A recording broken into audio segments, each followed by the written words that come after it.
नमस्कार, good morning. स्वागत है आप सभी का हमारे खास हेल्थ बुलेटिन में, जिसमें हम आपको इस हफ्ते के तमाम बड़े हेल्थ इवेंट्स के बारे में बताएंगे। इसके साथ साथ आपके साथ एक खास हेल्थ मंत्र भी शेयर करेंगे। तो चलिए शुरुआत करते हैं। सबसे पहले नजर डाल लेते हैं इस वक्त की हेडलाइंस पर। भारत में बढ़ रहे ओरल कैंसर के मामले, जागरूकता फैलाने के मकसद से मौलाना मेडिकल कॉलेज ने चलाया अभियान। आर्टिफिशियल इंटेलिजेंस की मदद से तंबाकू खाने वाले लोगों की हो सकती है पहचान। ब्रेस्ट कैंसर को नहीं करना नजरअंदाज, एम्स की मुहिम सही वक्त पर लक्षणों पर दे ध्यान। अप्रैल के महीने में पार्किंसंस को लेकर चलाया गया जागरूकता अभियान। एक्सरसाइज की मदद से स्वस्थ जीवन शैली जी सकते हैं पार्किंसंस के रोगी।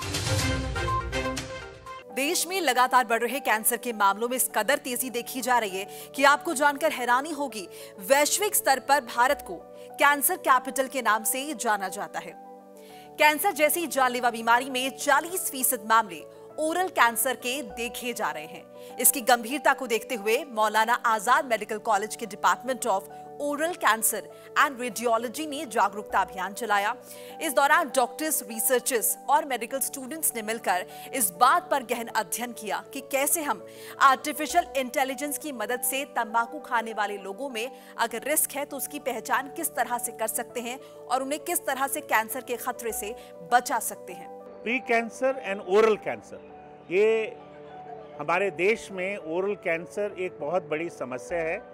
लगभग जो बॉडी के 40% जो कैंसर्स हैं वो मुख से रिलेटेड हैं, ओरल कैंसर है। और ओरल कैंसर होने से पहले बहुत सारी कंडीशंस होती हैं जो माउथ में, जिसे हम प्री कैंसर कहते हैं, जो बाद में वो कैंसर का रूप ले सकती है। आज तक हमने जो भी सक्सेस पाई है वो इस तरह के जो कार्यक्रम हैं जिसमें सब मिलके जनता को अवेयर करें, जनता को जागरूक करें और एक दूसरे से सीखें कि कैसे हम मिलके इसको हम ओवरकम कर सकते हैं। हम प्रिडिक्टिव मॉडल बना सकते हैं जिससे पता चल जाएगा कि किस तरह से ये ओरल कैंसर, प्री कैंसर्स किन में होने की एक संभावना रहेगी और कितनों में कंप्लीटली ट्रीट होने की संभावना रहेगी।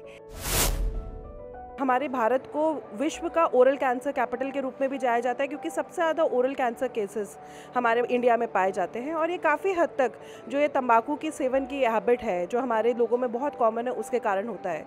तो आज समय है कि हम सब इसके प्रति जागरूक हो जाएं कि ऐसी कोई भी जो चीज़ है जिसको लेने से, जिसके सेवन से ओरल कैंसर होने की संभावना बढ़ सकती है, इन सब से हम बचें।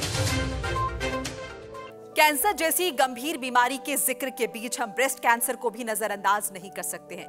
ब्रेस्ट कैंसर के मामले में भी जागरूकता चलाए जाने की जरूरत है। महिलाएं जिनके कंधे पर पूरे परिवार की जिम्मेदारी होती है, अक्सर वो अपने दर्द को छिपा लेती हैं।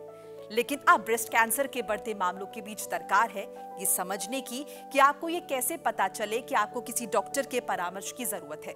देश में स्वास्थ्य विभाग हर स्तर पर यह कोशिश कर रहा है कि महिलाओं को अवेयर किया जाए और ये समझाया जाए कि नई टेक्नोलॉजी की मदद से इसका इलाज पूरी तरह से मुमकिन है। इस प्रोग्राम के माध्यम से हम ये कहना चाहते हैं कि कोई भी अगर फीमेल्स हैं जिनको कि कोई भी ब्रेस्ट की कंडीशंस हैं जिनमें उनको लगता है कि डॉक्टर से उनको मिलना चाहिए, तो उनको ज़रूर मिलना चाहिए। आज की तारीख में अल्ट्रासाउंड, सर्जरी और डायग्नोस्टिक में इतनी ज़्यादा एडवांसमेंट है कि बिना किसी स्कार के, बिना किसी कॉम्प्लिकेशन के बहुत सारी चीज़ों का इलाज हम सेफली कर सकते हैं without compromising on safety, provided patient हमारे पास अपनी प्रॉब्लम लेके आए और सही टाइम पे आए। काफ़ी सारी न्यूअर टेक्नोलॉजीज़ अब आ चुकी हैं मेडिकल साइंस में, जैसे कि माइक्रोस्कोपिक सर्जरीज़ की जा सकती हैं, एडवांस्ड इंस्ट्रूमेंट्स आ गए हैं लाइपोसक्शन बॉडी कॉन्टोरिंग के लिए। इसके अलावा सिलिकॉन, सेलाइन इम्प्लांट्स भी अवेलेबल हैं और इन सब की मदद से हम बहुत आसानी से ब्रेस्ट की कोई भी कंडीशन ट्रीट कर सकते हैं जो कि शायद पहले नहीं संभव था। पार्किंसंस जो कि एक न्यूरो डीजेनरेटेड प्रॉब्लम है, जिसकी कमी की वजह से मस्तिष्क की गतिविधियां धीमी पड़ जाती हैं। 11 अप्रैल को वर्ल्ड पार्किंसंस डे मनाया जाता है। इसी के तहत दिल्ली में एम्स ने पार्किंसंस के रोगियों के बीच बैडमिंटन मैच कराया। इसके आयोजन का मकसद था लोगों को ये संदेश देना कि मौजूदा वक्त में इस बीमारी से जुड़े बेहतरीन इलाज अब मुमकिन है। पार्किंसन डिजीज ऑल्दो एक न्यूरो डिजेनरेटिव बीमारी है जिसका हम जड़ से नहीं खत्म कर सकते, बट काफी इफेक्टिव ट्रीटमेंट्स है। Surgical treatments like deep brain stimulation available है पार्किंसन डिजीज के प्रॉब्लम्स को कंट्रोल करने के लिए। जो लोग पार्किंसन डिजीज के साथ जीते हैं, अगर वो एक्सरसाइज करेंगे तो कंपेयर टू जो लोग नहीं करते हैं, उनके जो memory problems, walking problems, balance problems, ये चीजें धीरे धीरे ही आते हैं अगर आप एक्सरसाइज करेंगे। इवेंट का मकसद ये समझाना भी है कि किस तरह के रोगियों के बेहतर जीवन शैली के लिए एक्सरसाइज बहुत जरूरी हो जाती है। व्यायाम की मदद से ये मरीज मेमोरी लॉस, कॉन्स्टिपेशन, थकान जैसी कंडीशन से छुटकारा पा सकते हैं। मेरा पार्किंसन इनहेरिटेड है, मेरे फादर को था, मेरे ग्रैंडफादर को था, मुझको 2013 से है, तो 10-12 साल हो गए हैं। और 2 साल पहले बहुत बुरा हाल था, मैं 20 किलो वेट लूज़ कर चुका था, मसल सारे जा चुके थे, चलना मुश्किल था, बेड रिडन होने का डर था। उसके बाद सारे लोगों ने सजेस्ट किया कि आप अपना DBS कराइए। DBS में यहाँ पे छेद करते हैं, यहाँ एक बैटरी डालते हैं और इलेक्ट्रोड्स डालते हैं जो कि पार्किंसन के सिग्नल्स को डिसरप्ट करता है। तो काफ़ी मेजर सर्जरी होती है, वो कराई गई, उससे बहुत फ़ायदा हुआ और उसी की वजह से मैं अब आज खेल पा रहा हूँ। टेक्नोलॉजिकल एडवांसमेंट इतना ज़्यादा हो गया है कि ब्रेन सर्जरी काफ़ी सेफ़ हो गई है। अगर आपके मूवमेंट डिसऑर्डर न्यूरोलॉजिस्ट आपको ये राय दे रहे हैं कि आपके केस में DBS से फ़ायदा होगा, तो आप डरे नहीं, बल्कि एक अच्छे सेंटर में जाके जिसमें एक्सपर्टीज़ हो, वहाँ जाके सर्जरी के बारे में ज़रूर डिस्कस करें। और आप सभी खुश रहिए, तंदुरुस्त रहिए, इसी कामना के साथ आज के हेल्थ बुलेटिन में फिलहाल इतना ही।